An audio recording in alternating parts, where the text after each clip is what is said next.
Hello and welcome back to my channel. Today I'm tackling something that's been staring me down for months, which is my entryway. It's one of those spaces that sets the tone for the whole house, and yet mine has been totally neglected. The railings, as you can see here, were painted white and were grimy.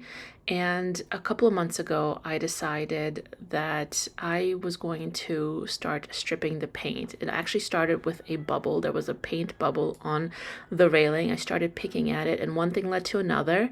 And all of a sudden, we were sanding the railings down. I thought this was going to be a weekend project, but honestly, it ended up being more like 30 hours of work, maybe a little bit longer, but that's as much as I remember. It took a lot of time, a lot of elbow grease. My arms were sore. My pocketbook was crazy because this took a whole lot of sanding pads as well. And it created a whole lot of dust. You cannot imagine, or maybe you can, how much dust there is.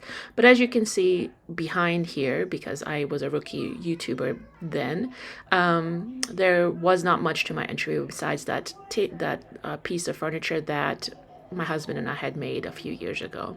And since then, this was done in September of last year that we started sanding. This is June of 2025. It's kind of stayed in this state that you are seeing right now. I have not had the time nor the will to actually get back into it because of how much dust was created from this project. I didn't feel like putting the plastic back up. I didn't feel like dusting again. Like it was just a mess. So here is what I'm going to try to tackle today and try to not make a mess with the dust. So I have heard of Citristrip. I've seen a couple of people use it online, and I figured I would use it in today's video just to see if I could maybe not make a huge mess.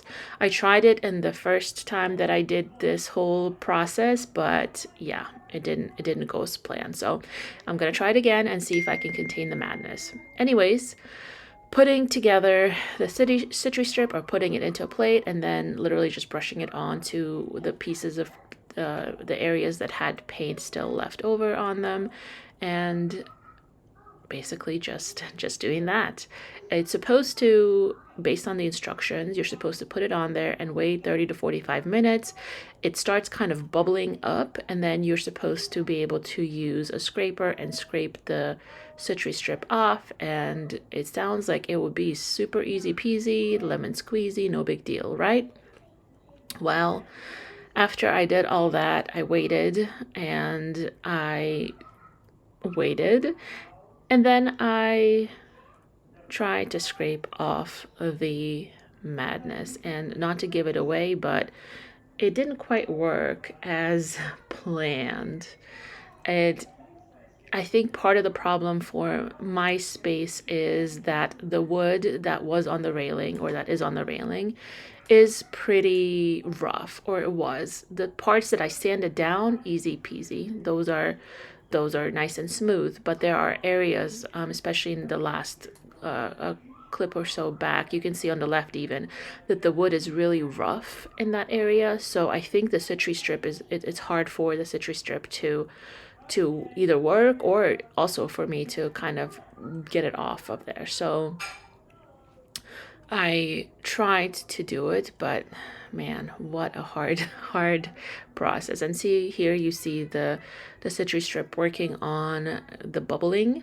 And as you can see, there are two layers of paint. So one layer we painted on, and the other layer was painted on by someone before us, before we bought this house.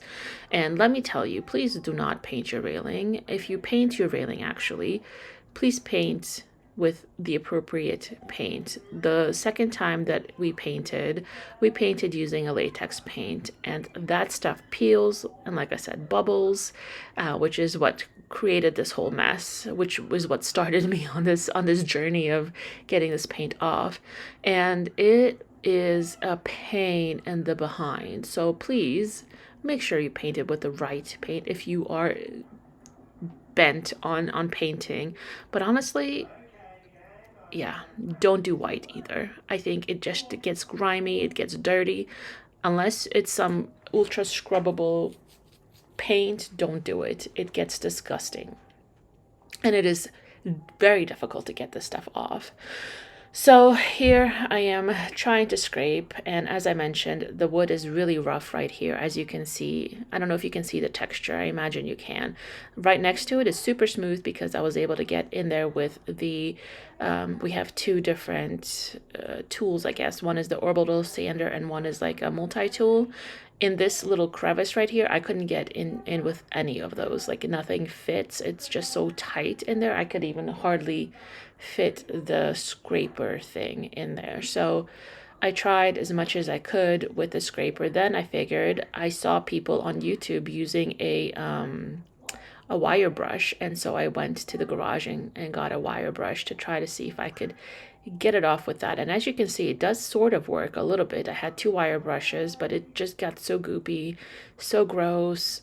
I don't know if this is the right way of doing it. And then as you can see on the bottom right there was a bunch of crumbs, or goopy crumbs, I guess, that fell onto the floor too, that I was trying to contain as well, because from last experience, from the last time that we did this, it just created a mess. And so I tried to wipe it up as soon as it fell on the floor, went to get a paper towel with just some water, just to really contain the madness.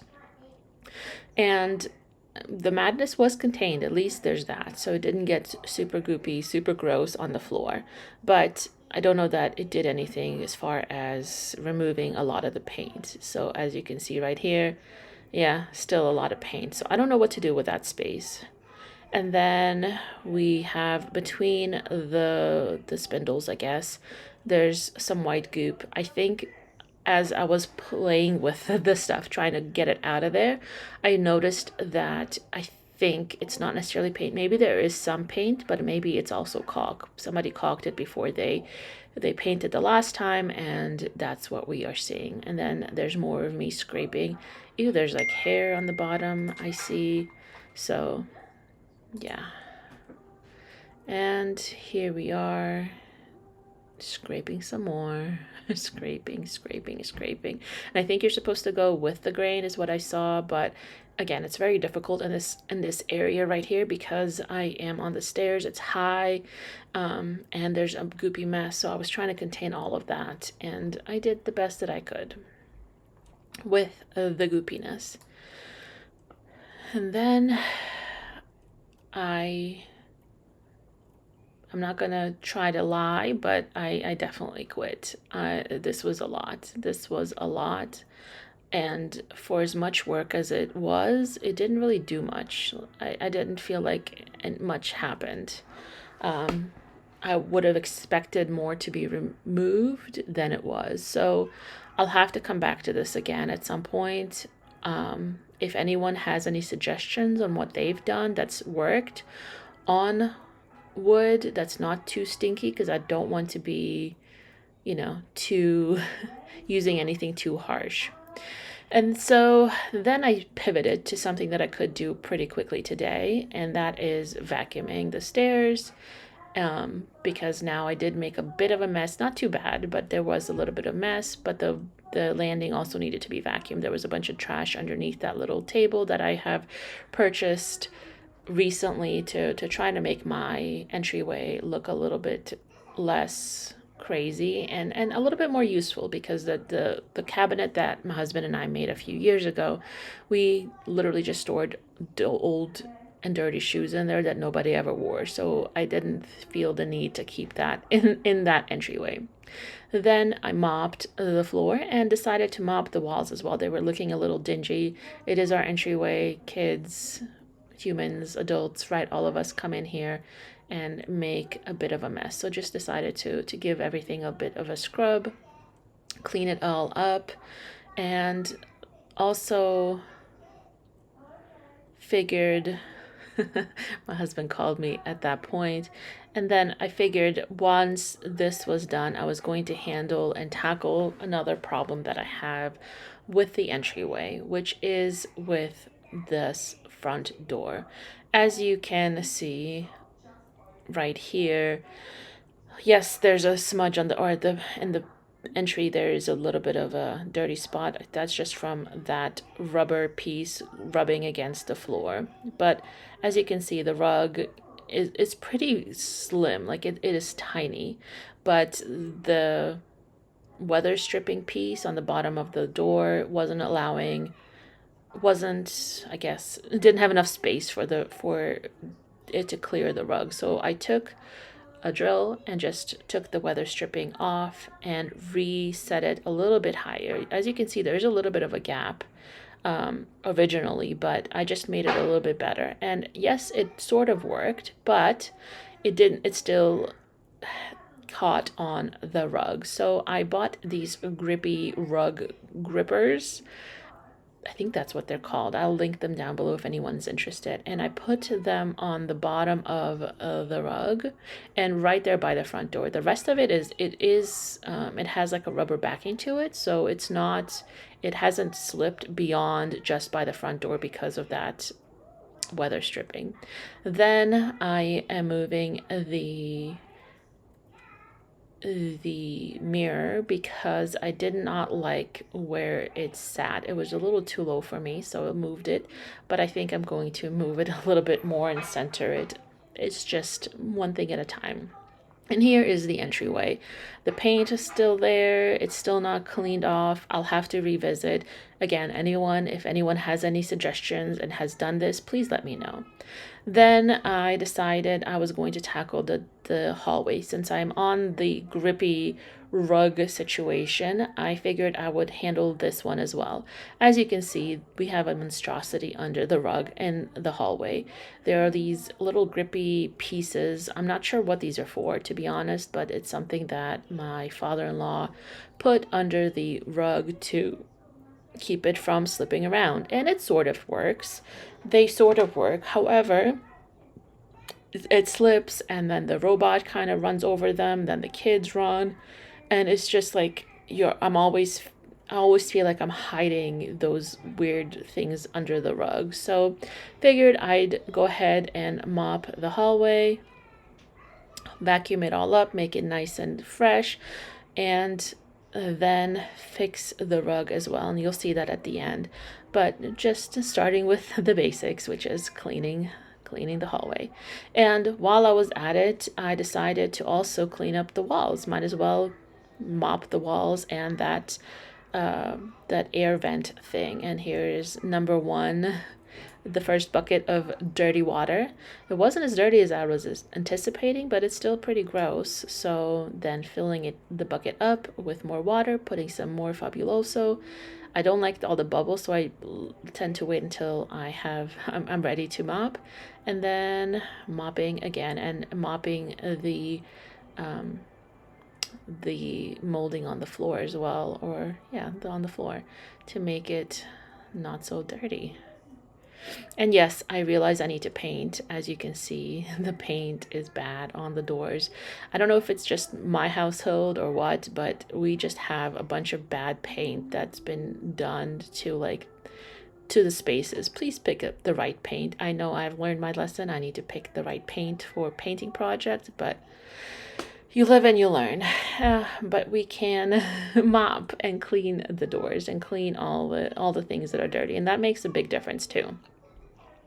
Bucket number two, and it all kind of fell apart on me there, and I was able to put it back together. And then here we are putting the rug back in its place with the rug grippers. And my approach to this was literally just first putting the rug grippers where there's the most traffic, right? Like there's a bedroom right there, and this corner right here is one that kind of gets used and abused. The other corner not as much, but still needs to have a full-on grippy.